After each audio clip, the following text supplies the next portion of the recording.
Hello, welcome to the channel Why Stories. Enjoy watching. The rain was beating with heavy drops on the windshield, but Jordi paid no attention to it, only turning on the wipers of the cab to see the road. He was in a hurry to pick up an important passenger. He kept thinking about what he had achieved in this life. Frowning, Jordi couldn't even recall any happy moments. He had long worked as a cab driver, but his boss hated him and provided him with a very old car. Stopping at a traffic light, Jordi thought, why didn't I choose a different profession? Now I wouldn't be working as a pathetic driver. The light turned green, and Jordi started driving again. But then he heard a pounding under the hood. The car almost broke down, and his boss would say it was Jordi's fault. He would blame him for the breakdown and make him pay for the repairs. No, that wasn't the life Jordi wanted. But there was nothing he could do about it because he was not local and had not yet made the right connections. Sad thoughts kept haunting him. He even remembered how often the cab operator had given good, expensive orders to local drivers and not to him. And he was left with nothing. Such injustice depressed Jordi and made him think that he made the wrong choice in life. He was an orphan and could only rely on his own strength in any situation. After driving through 2 more intersections, Jordi wanted to turn into an alley to shorten his way. But suddenly, a pregnant girl jumped out in front of his car. She deliberately swung her hands as if she were falling and blocked the road. Jordi cursed. "Have you lost your mind? Tired of living?" He couldn't understand why this stranger had almost thrown herself under the car, risking her life. He got out of the car and yelled at her again. "Are you bored with your life? I'm in a hurry to pick up a passenger. My boss will eat me alive if I'm late. Couldn't you go through the underpass?" The girl sat down on the curb and burst into tears. Jordi realized that he shouldn't say that. She was pregnant, and he didn't know why she decided to run across the road. Maybe she was in a hurry to get somewhere too. What if she had contractions? What should he do then? All these thoughts flashed in his mind. He felt guilty and suggested that poor woman to get into his car. "Come on, get in the car. It looks like the rain has no plans to stop." Once in the car, the girl looked at him suspiciously. Jordi even sensed some kind of danger or something. It was as if not a human, but a ghost got into his car. He pushed the thoughts away, held out his hand to her, and said, "My name is Jordi. I'm a cab driver." And the girl said something he didn't expect to hear. "And I am Blanca, a former inmate." Jordi sensed danger again, but this time it was even worse. He got very nervous. Suddenly he thought, I shouldn't have let her in the car. Blanca noticed the trembling in his hands and hurried to reassure him. "Calm down. I'm just a former inmate, and there's nothing wrong with that unless you're against the fact that women can also be in jail." No, answered Jordi excitedly. "I hadn't even thought of that. Anything can happen in life, even if I can't tell what will happen to me tomorrow." The pregnant passenger put her hand on the driver's shoulder and quietly said, "I'm not a psychic, so I can't answer what will happen to you tomorrow. But I am sure that a new life will begin for you in the nearest future." Blanca's words sounded somehow unexpected to Jordi. He suddenly thought that tomorrow, or after tomorrow, his boss would find a reason to punish him again. Then, a new life would really begin, without money and perhaps, without a job. Jordi thought about this and at the same time remembered his childhood. He had never known his parents. He had been in an orphanage since birth. He has never known love or care. The caregivers often left the orphanage for the whole day and left the children without supervision. That was where Jordi learned to survive without relying on anyone. He hardly had any friends. His sense of justice made him an outcast among his peers. They were always doing all kinds of crap, ran away from the orphanage, and Jordi, feeling a sense of fear, was left alone. He didn't follow them, so he never had any friends. The orphanage was in a small village, and Jordi didn't know what was going on outside the village, but he dreamed of getting out of the walls he hated as soon as possible. He wanted to go somewhere where he could be respected and loved. But where to? There are no relatives, and even if he has some relatives, they don't care about his existence. The orphanage caregivers kept telling him that his parents had abandoned him. After that, he didn't want to get close to anyone, and the desire to be loved was just a child's fantasy. As long as there was an opportunity and the state helped, Jordi got his driver's license. He knew it would help him earn money in the future. In any case, he didn't see any other opportunities for himself. Soon, he moved from the remote village to the capital city. He wanted to find a job and somehow find a foothold in the city. He visited dozens of companies before he found a job. The only vacancy was in cab service, and his boss was an arrogant man, Alvaro Coronado. Also, Jordi rented an apartment on the outskirts of the city. However, the tension between him and his boss made him nervous all the time. There was not a day without Alvaro scolding him for no reason. Sometimes, Jordi felt like he became an outcast, and there was no chance to improve the situation unless he quit. However, he wasn't going to quit, and decided that he would try to prove by his actions how useful he could be. And once Jordi even dared to say what they could use to boost their efficiency, but he said it to the CEO of the company, and Alvaro heard it. Then the conversation turned to new motor oil, and Jordi joked that he knew as much about it as a professional.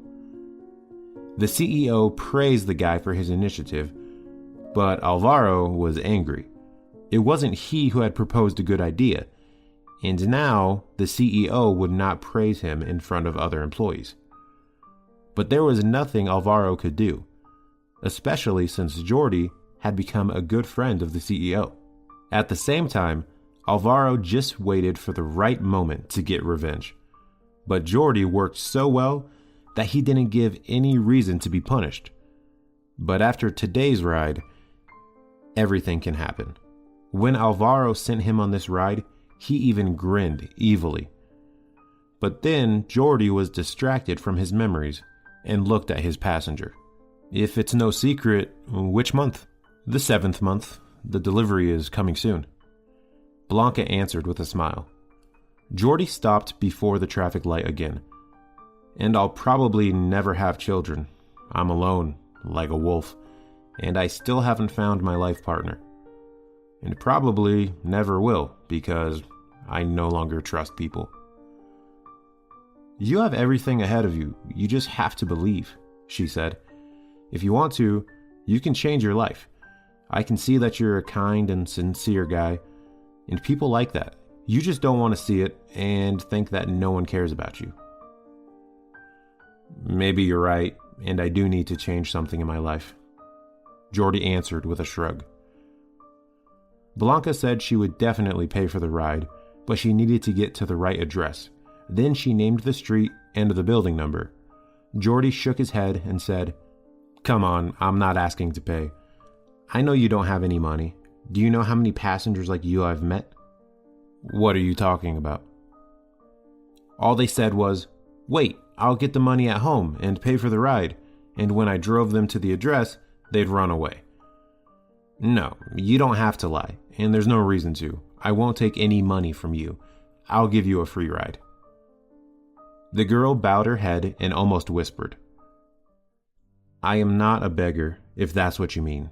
Yes, I spent enough time in a place where people only think about freedom, but that doesn't mean I've lost my human form and can't take responsibility for my actions. You're wrong, and I'll prove it to everyone." She spoke in some sort of innuendo again.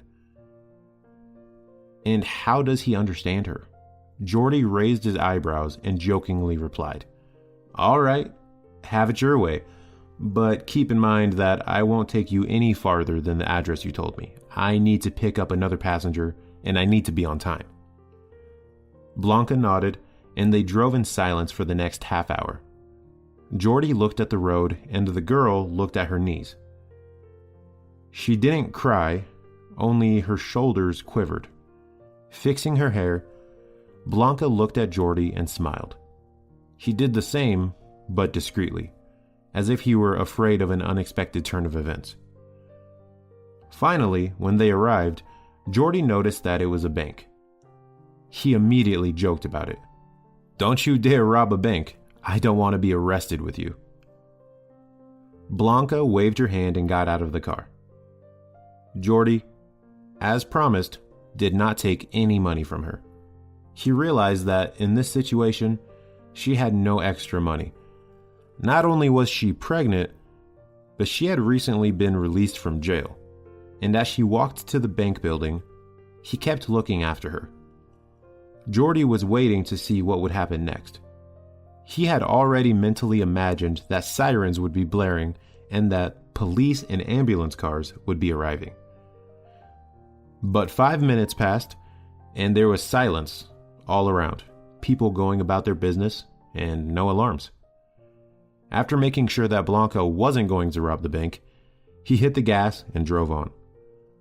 But barely past the intersection, Jordi tapped his hand on the dashboard and said, "Crap, another breakdown. And an important passenger is waiting for me." Now the passenger would complain to his boss, and Alvaro would leave me without money. He arrived late. The passenger didn't say anything, but he looked at Jordi with a disgruntled look. It was enough to know that Alvaro would scold him. He was silent all the way, afraid to utter a word, and the client was in no hurry to talk, staring at his tablet. After a couple of hours, Jordi headed to the office. His heart clutched at the feeling of worthlessness. After all, he wouldn't even be able to say anything to his boss, and Alvaro would be right if he punished him. Although there was hope that the client would not start complaining. He left his car in the parking lot and ran into the office building. Iker walked past him and smiled evilly. There was a constant feud between them. Iker got the best and most expensive orders. Rumor had it that he was pleasuring Alvaro Coronado with his own methods. When Jordi thought about it, he immediately felt uncomfortable, and all his hatred for Iker was reflected in his face. His eyebrows were drawn together and his mouth was twisted. The boss came out of his office to meet him. "Ah, Jordi, you're just in time. By the way, I can tell by your face that you're upset about something. Is everything all right? Let me guess. You hate me? That's why you frowned? Well, come with me. You're about to get even angrier." Well, that's it. You can't expect anything good after that. Jordi got nervous and went into the office. There was a massive desk in front of the window and a shabby chair next to it. Strangely, the interior of the office had somehow changed drastically. Before, there had been flowers on the windowsill, but now there were none, and the chair was different. This one looked like it came from a junkyard. Jordi turned toward the boss and met his smirking gaze. "Yes, this is your future interior. I purposely brought this chair here. You have to see what hopelessness and poverty are like. Do you have any idea why I do this?"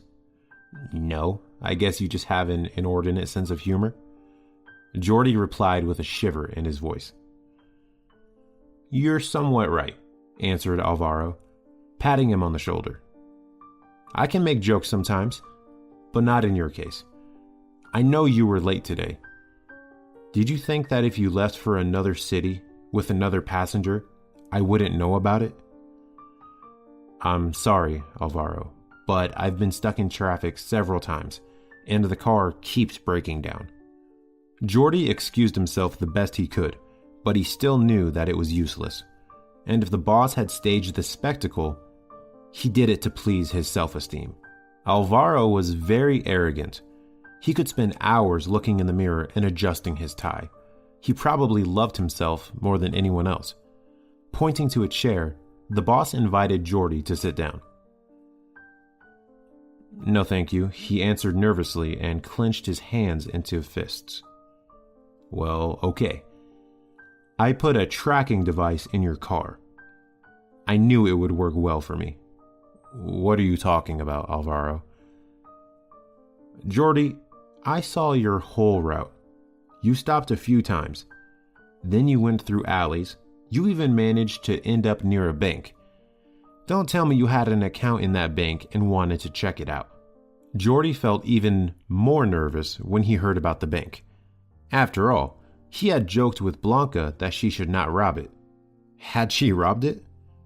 Is he now an accomplice to robbery?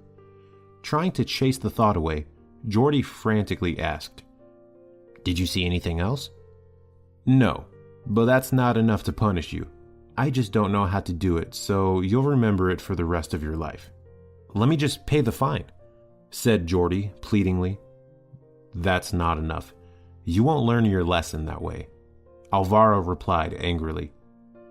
And just when he said this, Iker entered the office without a knock on the door. He looked at his boss and unashamedly asked, Well, didn't you tell him? I don't understand. What is going on? Jordi approached Iker and stared intently into his face. You're getting fired, buddy, Iker replied cheerfully and gloatingly. Jordi turned his attention back to Alvaro. But you can't do this to me. I've done so much for you. I've always accepted the most difficult and cheapest rides. You crossed my path once, the boss said sternly. You shouldn't have to show off in front of the CEO. He stopped paying me bonuses because of you. Do you think I can forgive you? No, Jordi, you're wrong. You're fired. Get your last paycheck, and I never want to see you again. Jordi lowered his head and slowly walked away from the boss's office. But suddenly, he stopped and looked at Iker. Life will put everything in its place. An old and shabby chair by the table caught his eye. Jordi thought, Blanca was right when she said that things were about to change in my life. After that, he didn't want to stay in that office. Jordi went into the accounting department, took the rest of the money, and left the building. The wind blew in his curls, and he stared silently into the void. The frightening uncertainty was ahead of him. Suddenly, the bank came to mind, and Jordi shuddered again. What if she really did rob it, and Alvaro let me go on purpose, and then the cops would come? Shaking his head, the cab driver walked to the bus stop. Now he could only afford public transportation. And if he did not find a job soon, he would have to walk. But he had no idea where to find a job. Jordi has not mastered any other profession, has no college degree, and has no experience.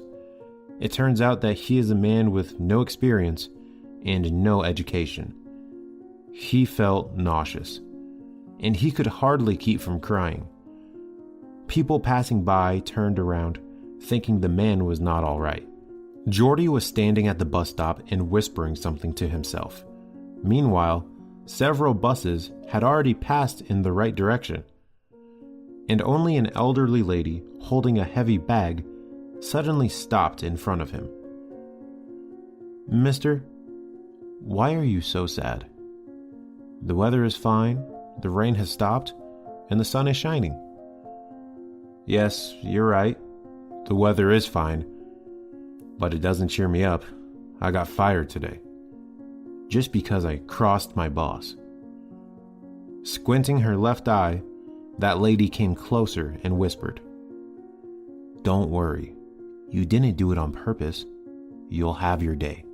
But remember, when your day comes, do not turn it away. It's your destiny." "Are you in cahoots with everyone else?" Jordi asked angrily. "All I hear is secrets and hints. Who can finally tell me what is going on here?" While he waved his hands trying to get an answer, the elderly lady already had time to disappear around the corner. It was as if she had only appeared for a moment to share another secret with Jordi. Completely perplexed, he got on the bus and drove home. He bought bread and a carton of milk at the store. He knew Luna was waiting for him. And as soon as the lock on the door clicked, the cat immediately ran out into the hallway. She leaned on his legs and began to cuddle and purr. After stroking the pet, the former cab driver said, "You're the only one who wants to see me, Luna." The cat purred when she heard her name. Jordi took off his shoes, walked to the kitchen, and poured milk into a bowl for her. Luna left his legs alone and walked to the bowl with milk. With her head down to the milk, she looked sideways at her master and licked her mouth. There was so much love and devotion in her eyes that Jordi could not stand it and covered his face with his hands. He stood near the window for a while, barely able to control his emotions. But suddenly, there was a knock at the door. Jordi even shuddered. "Strange, I'm not expecting anyone." Cautiously looking out into the hallway, he asked straight from there, "Who's there?" An answer was heard from the other side of the door. "It's me, Rosita." "Jordi, open the door. Let's have tea." He didn't understand what was going on, but he opened the door. "Wow, have you been crying?" Rosita jokingly asked. "Oh, well, let me wipe your face. There, that's better. Don't cry anymore." "I'm sorry, Rosita," said Jordi. "I've had a bad day. There's no point in having fun or a tea party. I think you'd better visit me another day." "But it's my birthday, my 77th birthday. I just wanted to treat my favorite neighbor." And Jordi said guiltily, "Oh, right, I've been so stressed that I forgot about everything." "First of all, you forgot about your personal life.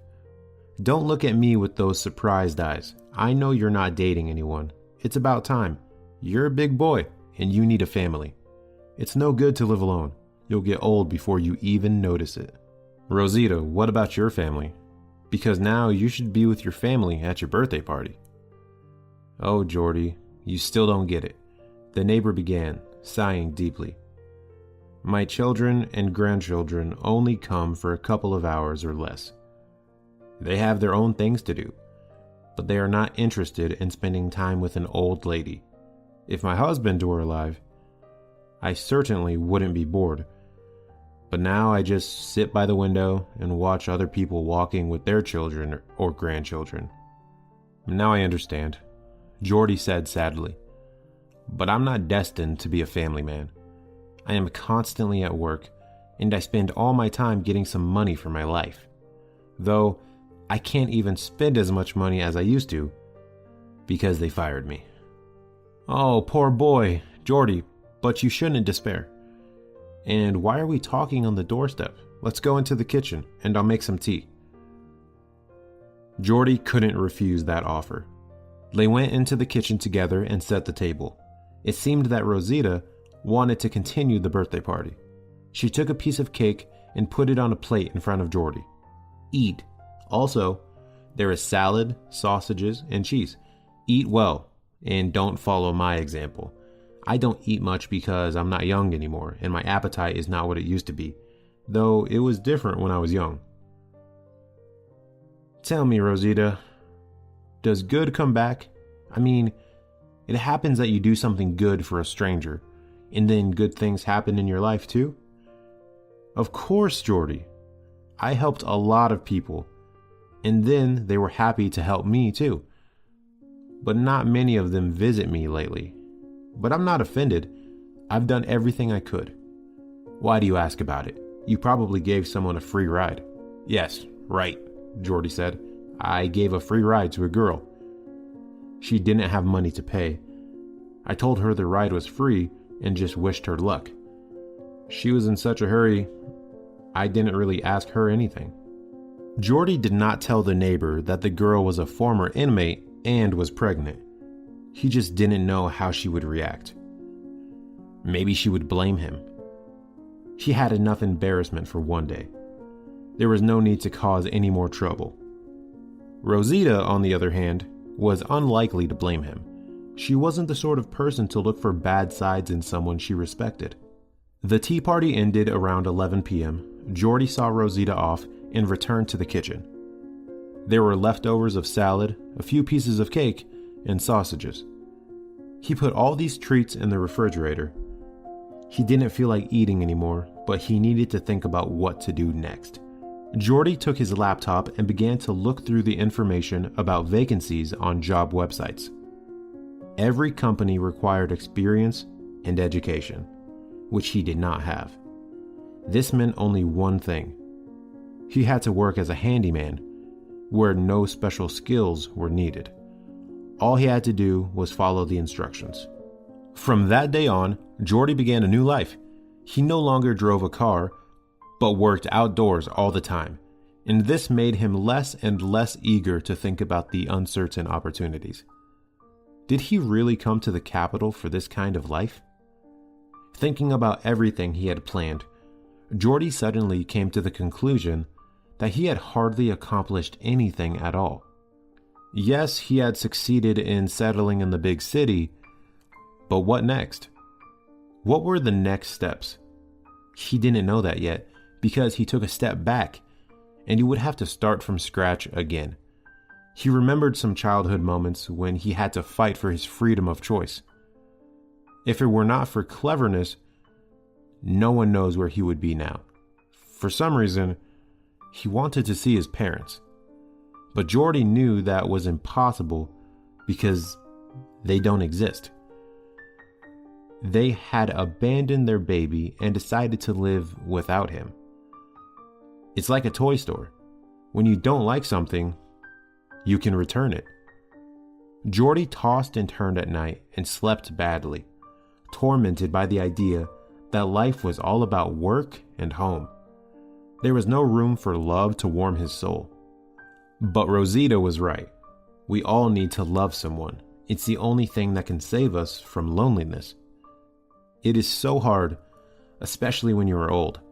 It seems that life has stopped. But his neighbor was not happy either. She said that her children and grandchildren came very rarely and just for a couple of hours. They have their own interests, so they rarely need their grandmother. Such a future frightened Jordi.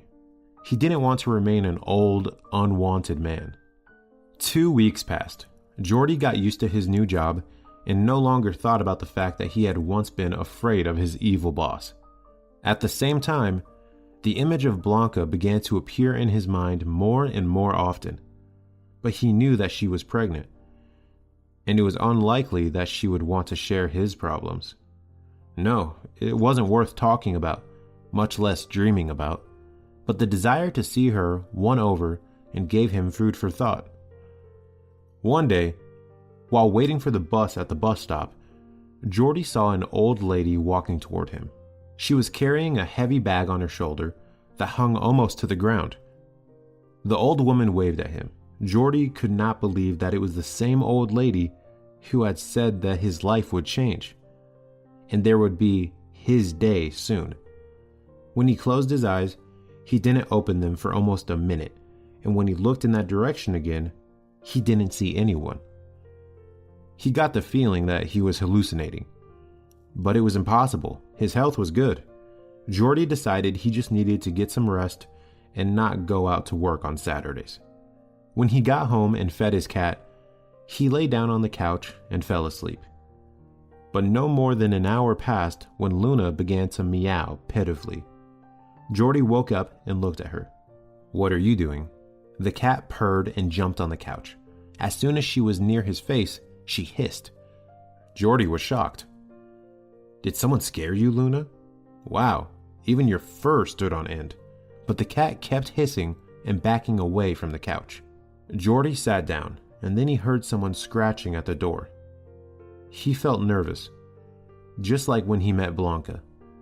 His hands went numb, and his tongue was dry. He couldn't say a word. Jordi got up from the couch and headed for the hallway. Suddenly, the scratching on the door turned into a steady knock. But it was not a loud knock. Probably it was a woman. It must be the neighbor, Rosita. Jordi hurried to open the door.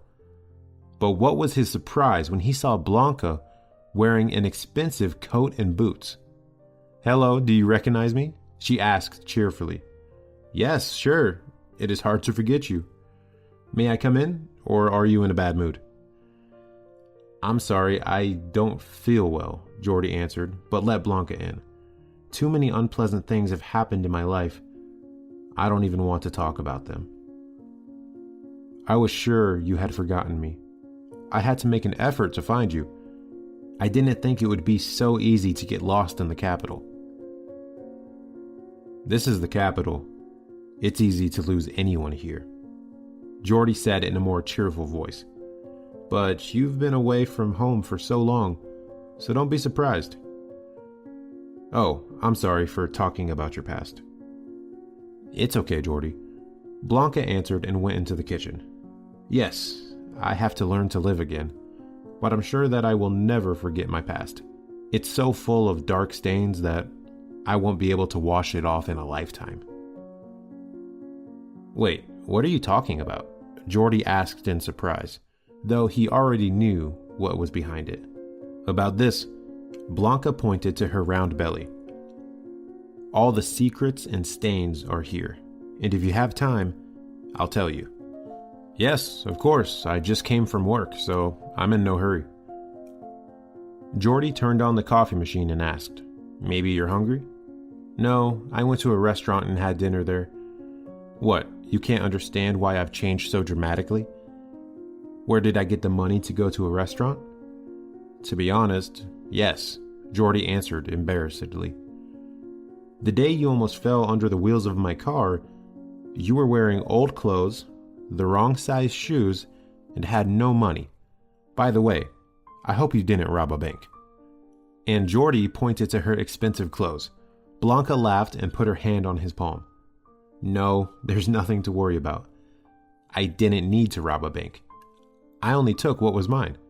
There was awkward tension because Blanca's words about her taking something were more like a robbery, and Jordi expected her to say that.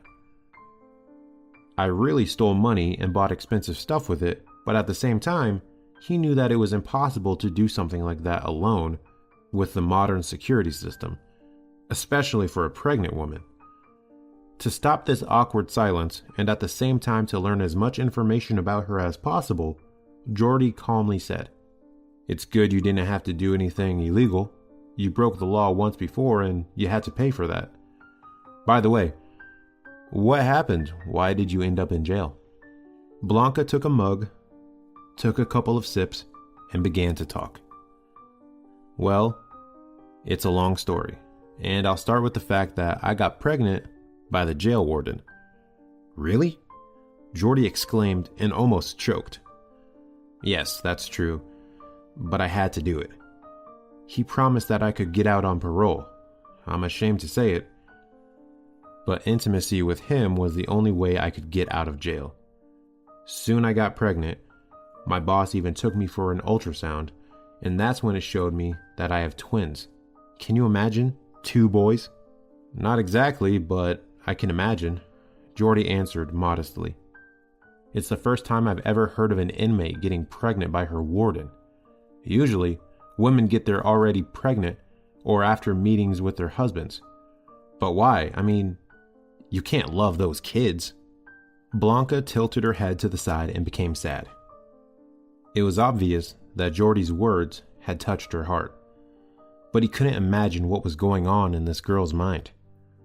Their first meeting had shown how vulnerable she was, But suddenly, she came to him, and she was different, looked different, and spoke sincerely about her past to a stranger. Jordi, I have no other choice. I had to get out to get revenge. I see. So you got pregnant for nothing, but to execute your insidious plan? Wait, don't judge me before you know what happened. Okay, I will not interrupt. Go on, said Jordi, sipping coffee from his mug. That evening, Blanca told him about her difficult fate. She had suffered a lot because her father, who is now deceased, had decided to get married again. Her mother passed away only 3 years ago, and he had already fallen in love with another woman. Blanca did not discourage him, understanding that her father was an adult and free to decide his own fate. In addition, he was a big businessman and owned many assets.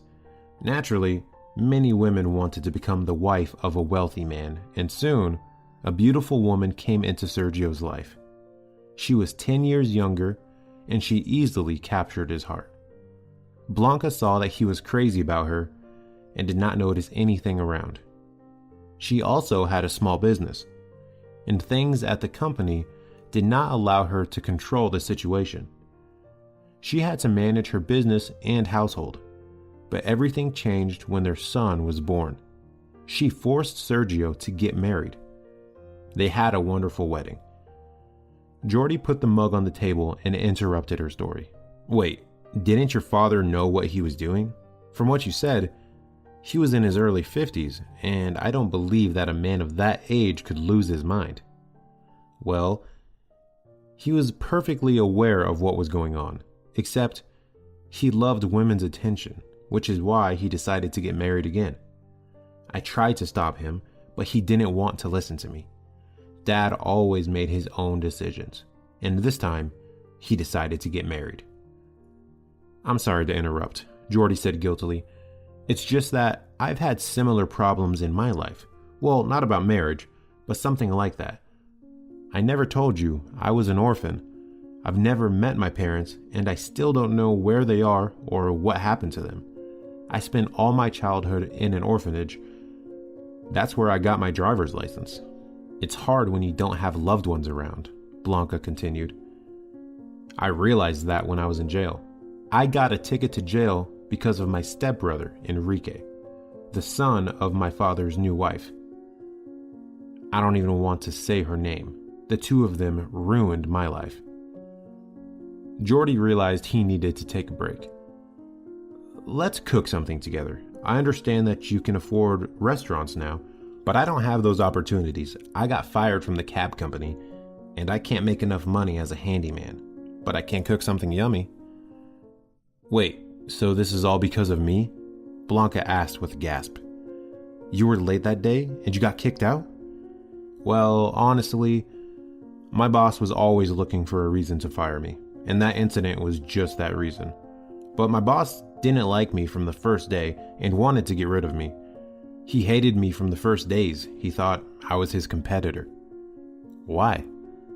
Once I dared to tell the CEO what oils are best for cars, and then I offered my ideas several times.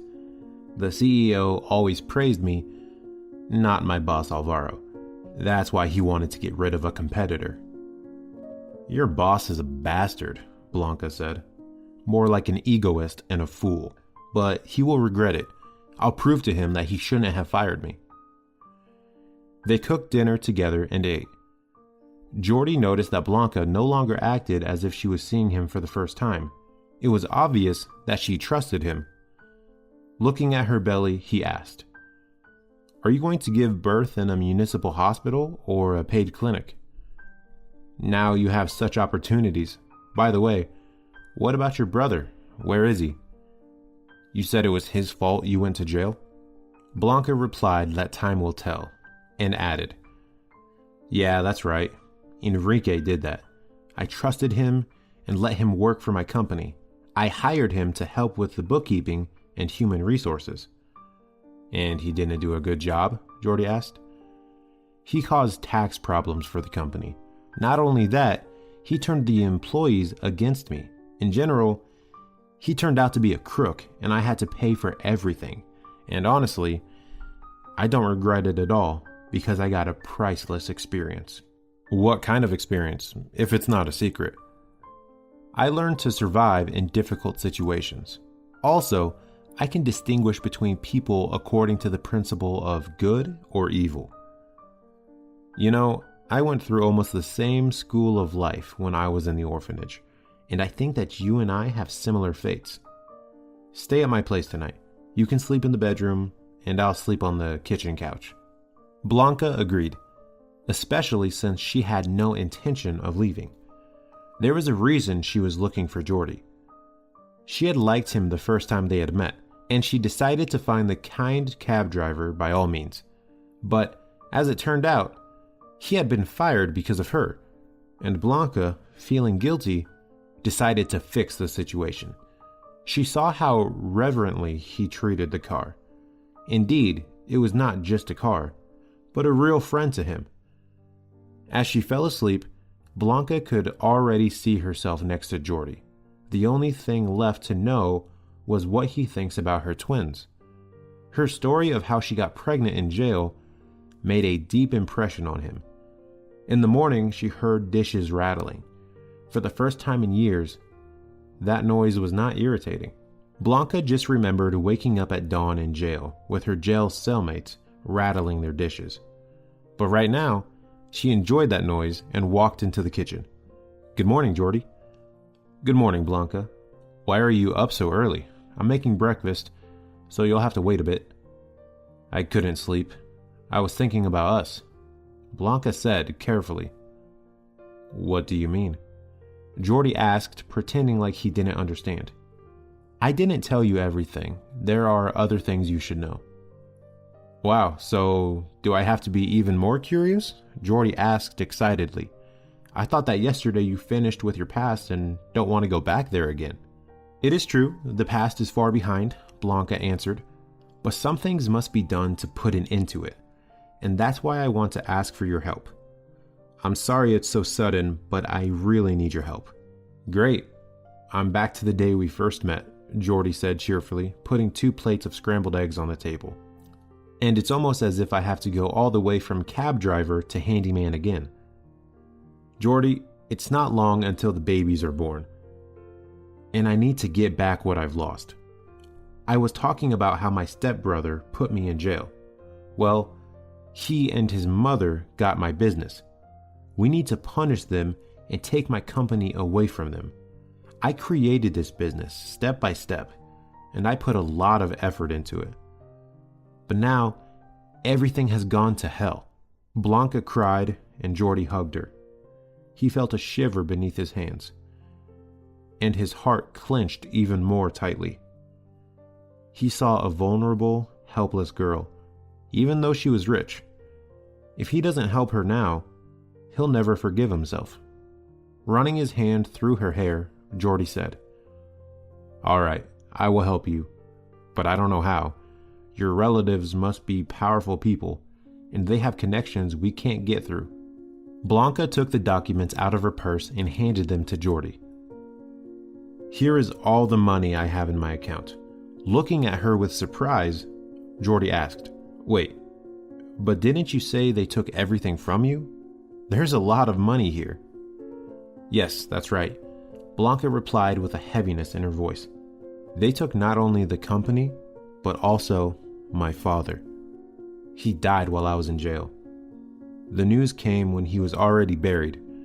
I wasn't even allowed to say goodbye to him." Jordi hugged her again, but this time he kissed her. He did it in a burst of emotion, and Blanca responded. She pressed against him with her whole body, as much as she could with her big belly.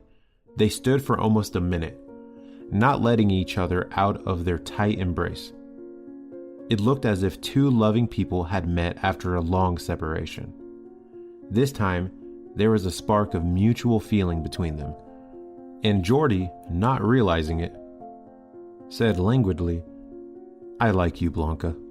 "I like you too, Jordi, and I knew from the first day that we would be together. The day we met, you reacted so calmly to the fact that you had a former inmate in your car. What was I supposed to do? Yell and chase you out of the car? I don't know, but usually people avoid or look contemptuously at those who come from jail. I don't care. I'll never reproach you. Let's think about how we can get your company back. Here, I withdrew some of the money, but not all of it. Blanca pointed to the numbers on the papers and checks. I needed new clothes and pay to people who found you. Jordi suddenly thought that Blanca visited his former boss. And to clarify this matter, he asked an intriguing question. Didn't Alvaro help you with this, by any chance? I don't know who you're talking about, but if it's so important to you, Blanca answered sharply. Other people helped me, but I couldn't have expected more from them. They did their best. Now we have to talk to the lawyers and force my stepmother and her son to give me my company back. Jordi agreed to help Blanca, and he didn't expect any gratitude in return. It was now a matter of honor for him. He knew what betrayal was like, and what it was like to be humiliated. Together, they found the most experienced lawyer in the city. And after a long negotiation, he gave his word that he would help solve this problem. Jordi also learned that shortly before his death, Blanca's father had opened an account in her name and transferred almost all of his savings there. Blanca's stepmother didn't know about that, but if she found out, she would surely force Sergio to give her access to that bank account. So the father took care of his daughter's future, but he couldn't help her to avoid imprisonment. Perhaps this was his way of trying to redeem himself? That's why Blanca decided to go all in. She knew that this was the only way to get the company back and clear her reputation. Jordi tried his best. He even had to quit his new job. He kept an eye on what the stepmother and her son were doing. Enrique lived a luxurious life. He had no problems with money, for the business was successful. Watching the way this guy behaved, Jordi identified several things. First and foremost was that he was relaxed. He had a lack of vigilance and a reluctance to do anything serious. The stepmother was different. She supervised the company and skillfully managed the whole process. It was as if she had been in business all her life. Jordi told Blanca what he had seen. Good, so they are not waiting for me to show up, she said with a sly look. We must act decisively so that they have no time to do something. I'm sure they have backups for emergencies. You know better than me, Blanca, Jordi said. I just want you to be all right. The hired lawyers prepared the documents for the trial, and in the meantime, Blanca and Jordi worked on their relationship. A few days later, they moved into their new apartment with Luna. Blanca withdrew money from the account and spent it to buy the family home. Neither of them had any doubt that this was the beginning of their life together. The words of the old woman at the bus stop and his neighbor Rosita were prophetic. Jordi found his way in this difficult and winding life. Fate thanked him for his kindness. Since childhood, he tried to help everyone, even though sometimes it was not easy. These qualities made him a strong man. That's why he was not afraid of difficulties, and he wasn't afraid to help Blanca, though he knew how it might end. Soon, Blanca bought him a fancy car. At first, Jordi did not want to accept such a gift, but then he agreed, saying that the time would come and he would surely repay.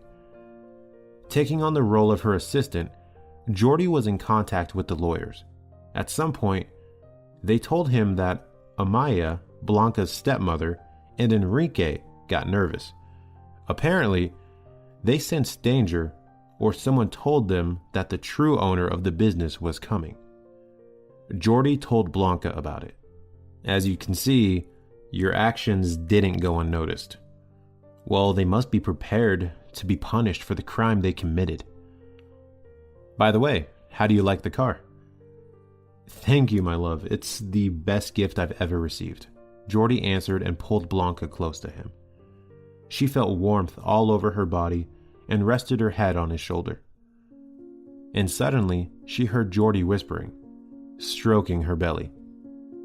My boys, I'll see you soon. Blanca realized that Jordi definitely would not abandon her and her future children. She hadn't made the wrong choice. He was the right man, and no matter what other difficulties she would have to overcome, the main thing is that they are together now, and nothing will separate them. But the wicked stepmother, Amaya, started acting. She sent her beloved son Enrique to Blanca's apartment, but he was unlucky because Jordi managed to intercept him. They ran into each other right outside the entrance. Jordi immediately recognized Blanca's stepbrother. "Well, hello. Where are you going? To see your sister?" "Excuse me, do I know you?" Enrique said nervously. Jordi could see that he had not expected such a meeting, and therefore he tried to ignore him and keep going. "We don't know each other yet, although I have heard a lot about you, and I'm not happy with what you and your mother have done." "What the hell is going on here? Let me go." Enrique screamed and tried to run into the building, but Jordi grabbed him by the collar and pushed him against the wall. "Listen, bastard. I know what you did to Blanca. That's not just meanness, it's a crime." At this time, people came out of the building and Enrique started to talk to them.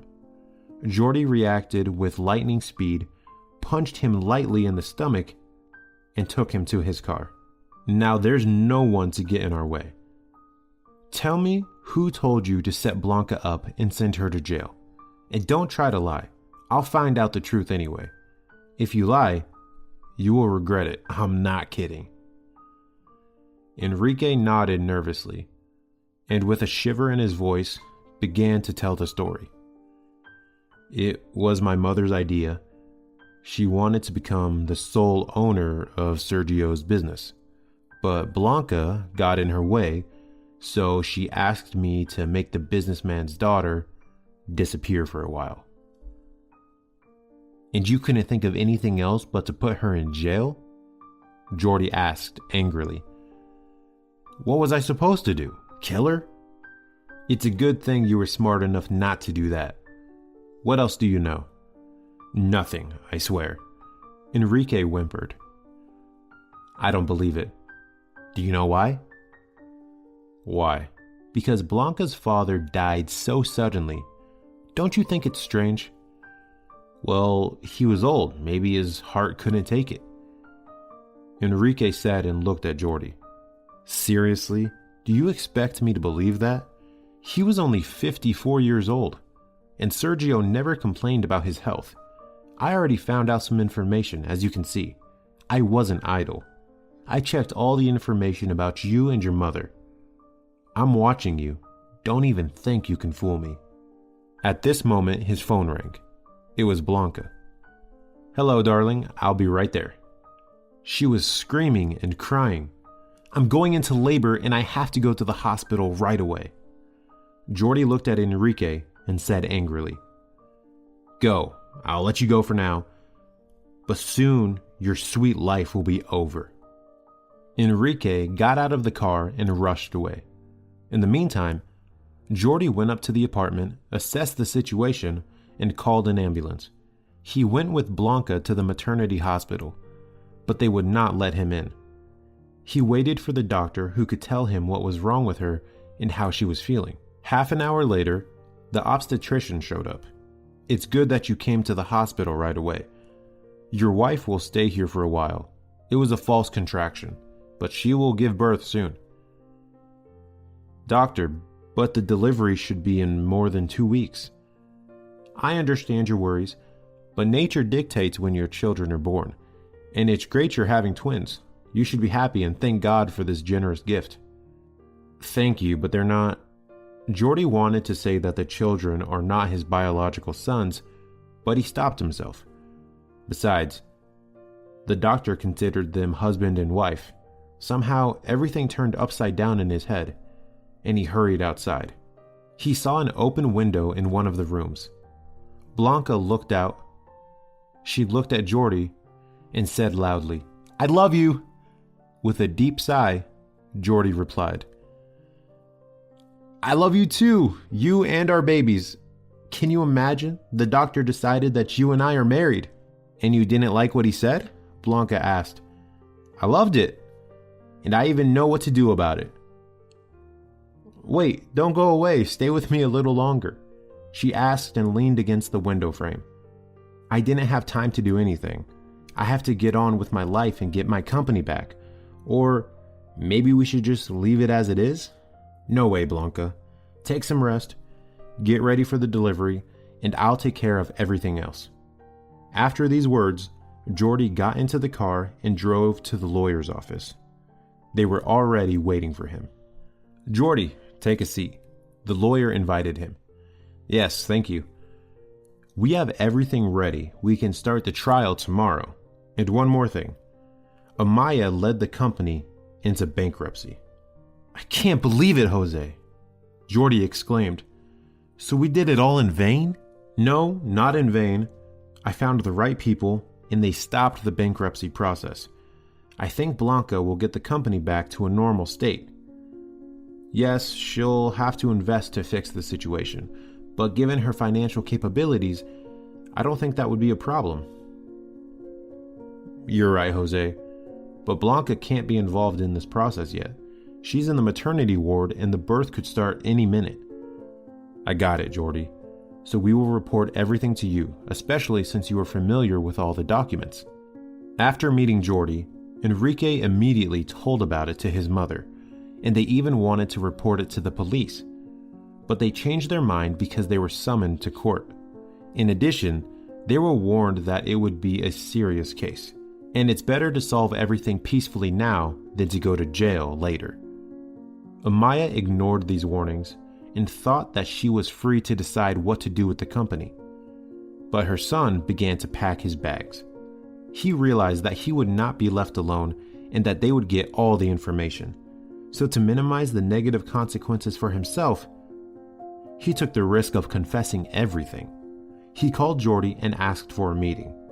During the conversation, Enrique told him that his mother had poisoned Sergio, but he didn't see it himself. But when Sergio passed away, Amaya once said that her medicine worked, and the old money bag finally died. All this information immediately got to the police, and they arrested the woman. However, they didn't have any direct evidence, and so far, she was only given a sentence for fraud. For the cooperation with law enforcement and the honest confession, Enrique stayed under house arrest. But it was temporary because after the trial, he faced real imprisonment. It took several days to find everything out, and during this time, Jordi visited Blanca every day. He could no longer imagine himself without her, and she was glad someone needed her. Once the nurse even allowed them to spend some time alone, just the two of them. And there Jordi, standing on one knee, proposed to Blanca. It was so heartwarming that Blanca just couldn't say no. She said it was a real blessing for her. She began to kiss Jordi, and then suddenly screamed.